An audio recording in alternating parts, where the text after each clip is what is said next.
a gente toma um passo. Quero muito falar sobre isso, porque eu sei que a gente frequenta, ou pelo menos vocês frequentaram, a igreja que eu tô indo agora, que é do André Fernandes, que é a Lagoinha lá de Alphaville, e gosto muito do casal. Minha mulher foi batizada faz um mês e pouco. Mas você falou de ajudar, e agora tá tendo essa ajuda para o Rio Grande do Sul, inclusive, se puder, depois coloca aquele o QR Code para ajuda, o pessoal mandar Pix lá. E nas redes sociais, cara, parece que é um mundo totalmente paralelo. As pessoas brigando com quem tá tentando ajudar, falando que você não tá ajudando o suficiente, ou você tá querendo se mostrar. Se o cara mostra, ele tá querendo se mostrar. Se não mostra, cadê você para ajudar? Então, tá todo mundo querendo ajudar aí. Deixa eu refletir um pouco sobre isso. Sobre mostrar o que você faz nas redes sociais, né? Vou começar outro assunto e vou parar aqui. Tá bom. Quando você lê a Bíblia, né, a Bíblia fala sobre o jejum, por exemplo, né? E o jejum é uma prática comum. A gente faz jejum muitas vezes, é uma prática que nos ajuda a alimentar mais o nosso espírito, a enfraquecer um pouco a carne, a se conectar mais com Deus. Isso aqui nos ajuda de várias formas. E quando você lê a Bíblia diz de alguma forma que quando você está passando por um jejum, você não deve mostrar para o outro que você está fazendo um jejum. Porque isso daqui pode te fazer já ter o ganho de fazer um jejum, ou seja, coitado dele, não é? Muitas vezes. E aí quando as pessoas leem isso, a interpretação delas é o seguinte: eu não devo falar para ninguém que eu estou fazendo um jejum. E aí a gente começou a estudar sobre o jejum, e aí um amigo nosso, ele chegou a comentar o seguinte: olha, na verdade, eu fiz jejum durante muito tempo, e aí depois de mais velho, eu descobri que meu pai fazia jejum.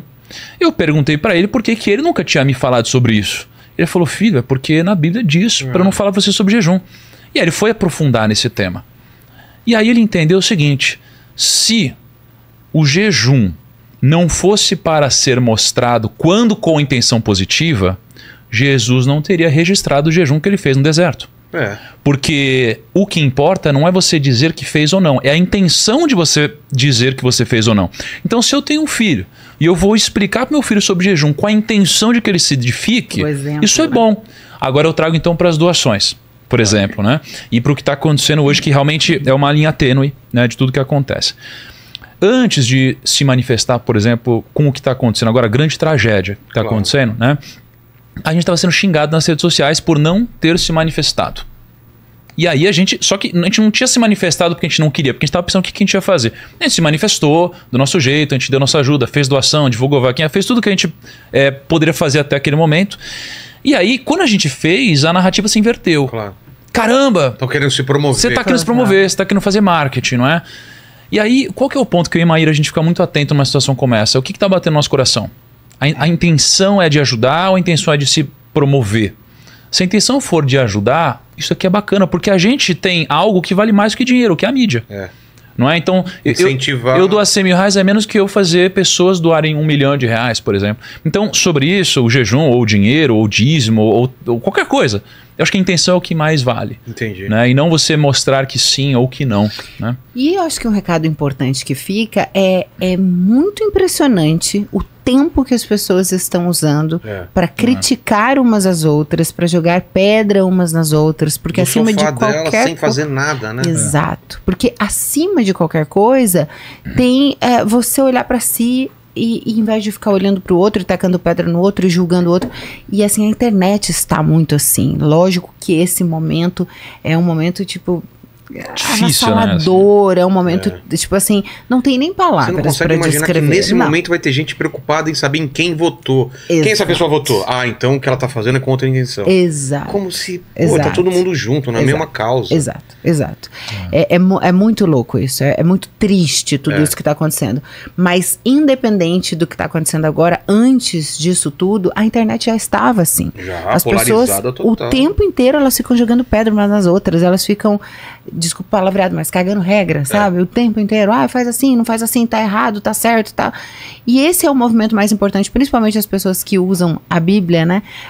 Bíblico, não cuide da vida do outro, não fique apontando o dedo, não jogue pedra no outro. Tira a trave que tá no seu olho antes de... Exato, você não vai jogar pedra no outro, cheio de pecado, cheio de coisa.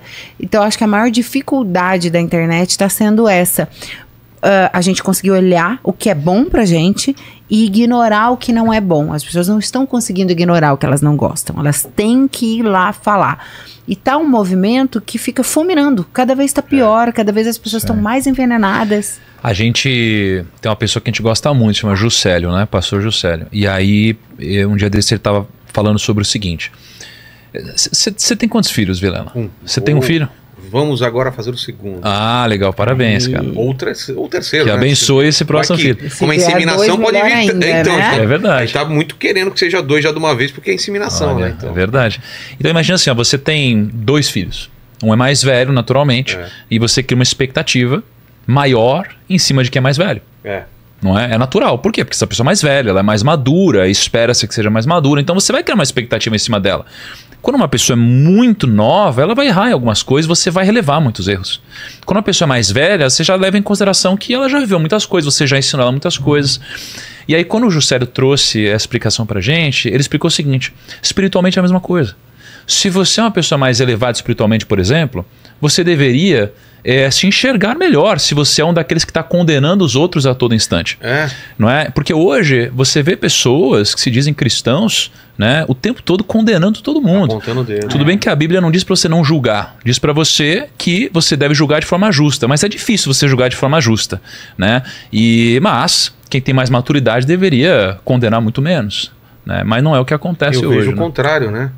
De gente que deveria que tá num caminho um pouco mais adiante do que a gente, até às vezes, e julgando, né? Por exemplo, o trabalho que eu faço aqui, a maioria dos pastores que vem aqui, dos padres, eles falam, cara, a vantagem do que você faz aqui, o que você está fazendo também no seu podcast, é que a gente fura a bolha. Não são podcasts gospel, mas por acaso a gente traz pessoas que falam de Deus. Sim. E uma pessoa normal, assim, que vê um podcast gospel, ele não vai nem clicar. E aqui, por acaso, ele vê e às vezes transforma a vida dele como transforma a vida de várias pessoas. Sim. E tem gente que ainda me fala, pô, mas você traz num dia o Rodrigo Silva e no outro dia você traz X que não tem nada a ver de outra religião, ou alguém que já trouxe até aqui luciferiano, um cara que fala sobre Lúcifer. Vou querer saber qual que é dele, não afeta a minha fé. Isso mostra para as pessoas que não é um podcast gospel e que ela vai ver todo tipo de pessoa. Então tem esse tipo de, mas você é evangélico ou não é? Como se eu sou de direita ou de esquerda eu não posso trazer do outro lado, se eu sou corintiano eu não posso trazer palmeirense. Eu gosto de ouvir todo mundo. Né? Sabe uma coisa interessante para a gente parar e refletir? Quando a gente tem, vou te dar um exemplo, quando a gente tem 2 crianças brigando, né? Ou uma criança com um problema, Minha filha era pequena e ela tinha uma mania de band-aid. Ela ainda tem essa mania de band-aid. Adora band-aid. Colocar band-aid? Adora band-aid de personagem, sabe? Band-aid da Disney e tal. E ela gosta das princesas. Nem tá machucada, coloca. Exato. Só que ela coloca nos pela outros. parede. Só que ela colocava pela parede da casa inteira. Aí ela colocou no braço dela. E quando ela colocou no braço dela, machucou na hora de tirar. Porque cola, claro, né? Ela fez um escândalo, mas um escândalo, como se estivesse arrancando o braço dela fora. E aí eu olhei aquela cena e pra gente, obviamente, aquela cena não faz sentido. Primeiro, que a relação que ela tem com a dor é diferente da nossa, porque a gente já foi surrado, então o que dói, dói muito. Mas aquilo ali é um linear de dor muito forte pra ela, que nunca teve um outro contato com a dor. Entendi. Então, aquela dor, ela é genuína. É genuína. E aí, quando você, como adulto, consegue resolver aquele tipo de conflito, seja um conflito desse, como ela brigando com uma amiga, e você, de certa forma, até sorri ou até engraçado. Por que é engraçado pra você? Porque você tá superior a esse conflito. Você realmente está elevado. Aí, o que seria uma briga justa pra você te tirar do sério? Vira o pai dessa criança ou a mãe dessa criança e começar a discutir com você de igual para igual. O que eu quero dizer com isso? Se você está discutindo com alguém na internet que você não gosta, você está no mesmo nível dessa pessoa. Ou seja, você não é superior. Verdade. Se ela está te irritando, você está no mesmo nível psíquico que essa pessoa. Faz todo sentido. Quando eu entendi isso, eu comecei a prestar atenção. Quem me irrita? E se essa pessoa me irrita, o que eu preciso olhar em mim? Porque se eu tô no mesmo nível dessa pessoa que me irrita tanto, eu preciso me elevar de algum jeito para não ser afetado por isso. Exato. Então eu acho que esse é um bom termômetro para as pessoas da internet, tipo, tem uma pessoa que me irrita. Faz muito sentido e eu vou usar isso como uma balança mesmo. Porque às vezes eu me irrito e depois eu falo, cara, perdi 15 minutos à toa da minha vida. O que tem ali... Você não vai mudar a cabeça da pessoa, você não sabe nem se é um pré-adolescente que tá do outro lado, né? E o que tem ali que é sobre mim, que eu não tô vendo, que tá que a pessoa atrás pega de pesado, muitos panos. vocês sabem mais do que ninguém. A galera pega muito pesado e Pega, faz acusação que você fala, pega. cara, como a pessoa pode falar um negócio desse, velho? Sim. É Aí dá completamente vontade de injusto. responder e não adianta responder. Mas sabe que um dia desses uma chave virou pra mim também, né? Pensa que eu sou um cara que eu sempre tive muita dificuldade de lidar com a opinião pública. Sempre tive, na verdade, desde de pequenininho, assim, eu era um cara que sofria bullying, eu importava muito. E aí eu fui me desenvolvendo e ainda assim com esse problema, digamos assim. Quando a gente começou... Deus me deu de presente pra ele. Aí começamos, falei, nossa, vai ser bênção, incrível, né? E foi uma loucura, foi uma aventura.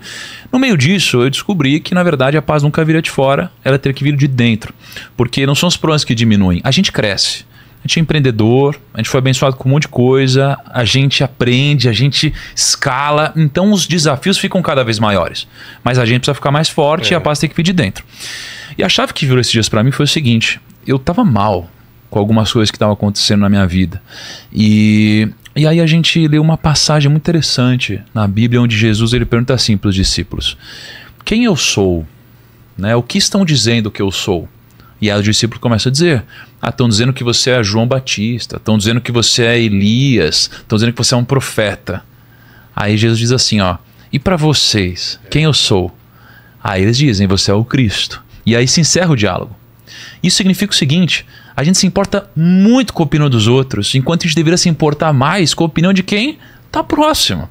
A gente deveria honrar mais quem está próximo, se preocupar mais com essa opinião. E quando isso aconteceu, eu cheguei para minha esposa e falei, amor, quem eu sou para você? E aí ela veio e me respondeu, você é o melhor marido do mundo, você é o sacerdote da casa. Achei que ela falava, ô Cristo. Aí Aí não. Mas eu não sabia que ele tava passando por isso e nem que ele tava... Porque ele não me falou nada, isso foi ele com ele mesmo. Aí foi um dia aleatório que ele me mandou uma mensagem. Falou, amor, quem eu sou pra você? Fazer uma experiência agora, vamos ver. Exatamente, boa, essa é uma boa experiência. Eu tô até com medo aqui. Então a gente se importa... Mari, me responda em áudio aqui, eu estou numa live. O que eu sou pra você? Essa questão foi levantada aqui. Cuidado que eu vou colocar esse áudio sem escutar aqui ao vivo, então... né, pense bem o que você vai falar. O que eu sou pra você?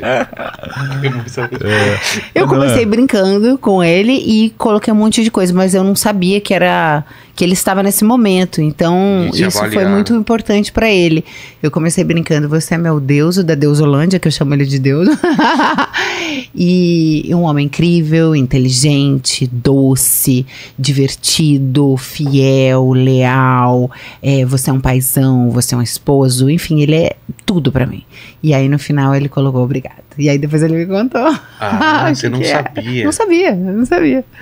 Porque é isso que ele é mesmo. Por que a gente precisa, apesar de às vezes as coisas estão dando muito certo, e mesmo assim você se afeta às vezes com alguma coisa que não deveria se afetar.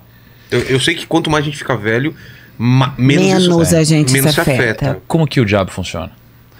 Pela insistência. O diabo, ele é um sugestionador. Quando Jesus foi para o deserto, o diabo falou assim, você não é o filho de Deus? Então transforma essa pedra aqui em pão. Ele era filho de Deus.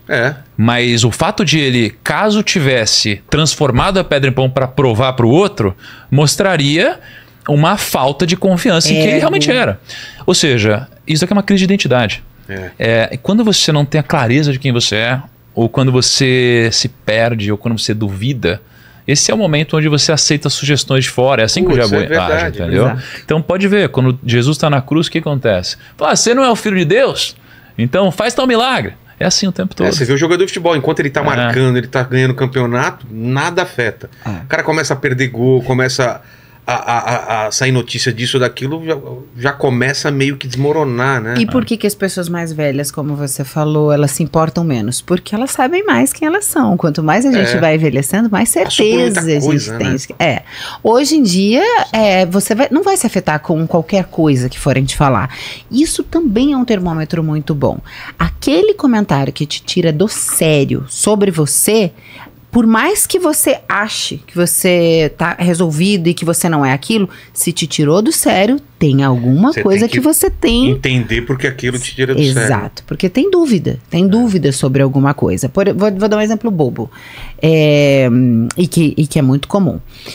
Quando as pessoas vão olhar a roupa de uma mulher, normalmente acontece isso mais no meio de igreja mesmo, né? Sim. Uma julgando a outra.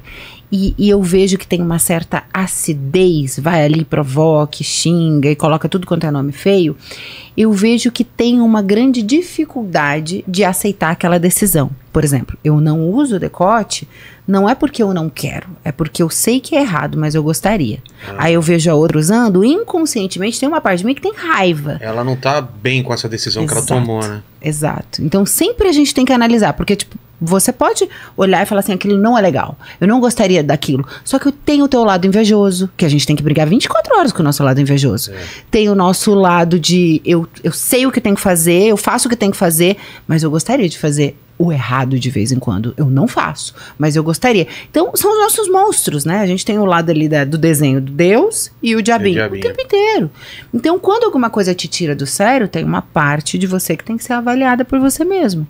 Pra você evoluir, pra você entender, nossa, mas por que isso... Será que eu tô com inveja dessa pessoa? Será que eu gostaria de estar fazendo o que ela tá fazendo e não sou capaz? Por exemplo, alguém vai na internet e ganha dinheiro de uma maneira que você jamais seria capaz. Mas você inveja o tanto de dinheiro que ela ganha. Então você vai ficar com raiva, você xinga ela. Você não queria fazer o que ela faz, mas você queria ganhar o dinheiro que ela ganha. Entendi. Então isso te dá uma raiva também.